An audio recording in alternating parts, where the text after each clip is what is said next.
Donc le couple a sa beauté avec tout ce qu'on traverse dans le couple, c'est que le couple est un révélateur de ce qui nous appartient, de ce qui appartient à notre histoire, c'est-à-dire de tout ce qui était déjà là avant l'existence de notre couple. Et donc je vous invite, s'il vous plaît, avec insistance, à venir visiter tout ce qui est inconfortable dans votre couple.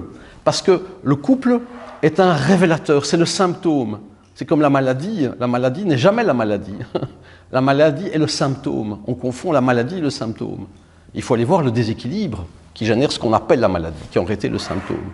Donc dans un couple, quand quelque chose ne va pas, on peut jeter la pierre à l'autre et dire c'est un manipulateur pervers narcissique, mais alors on évite d'aller visiter ce qui est boiteux dans notre propre histoire. Quel dommage! Quel dommage! Pour ça, je dis tout est à moi. Si tout est à moi, je peux le prendre, je peux le transformer, et peut-être quelque chose d'autre peut voir le jour. Donc je vous invite à venir voir vos couples passés, s'il y a encore aujourd'hui quelque chose qui est inconfortable, parce que ça a des répercussions sur notre couple présent et les couples à venir. C'est sûr, tout ce qui n'est pas paisible a une incidence sur ce qui est présent et à venir. Les finances dans le couple, s'il vous plaît, c'est pas de rien, c'est pas rien, on prend ça comme ça à la légère. La gestion des finances dans le couple. Tout ce qui se joue autour de cette gestion de finances. Est-ce qu'on a une entreprise commune? Est-ce qu'on a une habitation commune? Où est-ce qu'on habite?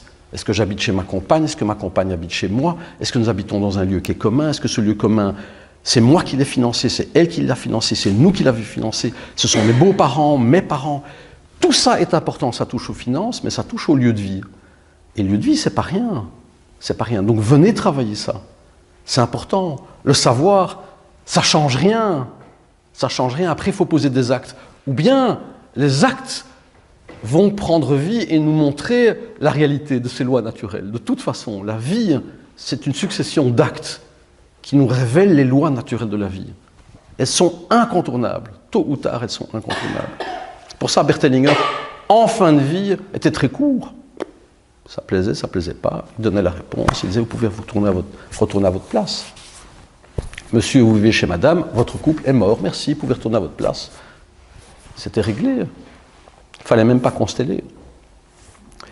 Donc, est-ce qu'il y en a un qui veut des enfants, l'autre qui ne veut pas d'enfants? Est-ce qu'il y en a un qui veut se marier, l'autre qui ne veut pas se marier? Ce sont des choses importantes. Est-ce qu'il y en a un qui ne peut pas avoir d'enfants? Est-ce qu'il y en a un qui a un handicap? Est-ce que ça a une incidence dans le couple? Est-ce qu'il y en a un qui avait déjà des enfants avant ou pas? C'est-à-dire, est-ce que ce sont des familles recomposées? C'est énorme. Bon, le couple, ça veut dire quoi? L'un des deux partenaires a un destin particulier, une maladie incurable. Viens t'asseoir, viens, allez. Ça a une incidence dans le couple, c'est important. Donc je le redis, l'un des deux partenaires a une entreprise familiale, une fortune familiale. Comment ça se passe dans le couple? Quelles sont les incidences? S'il vous plaît, venez visiter ça, au-delà de notre entendement. Peut-être qu'il y a moyen de voir qu'est-ce qui se passe, qu'est-ce qu'on peut faire au bénéfice de tous.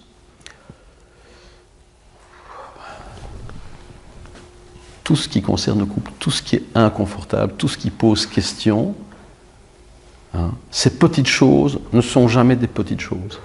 Il n'y a ni petites ni grandes choses. Chaque chose est importante. Pour ça, je n'aime pas les comparaisons.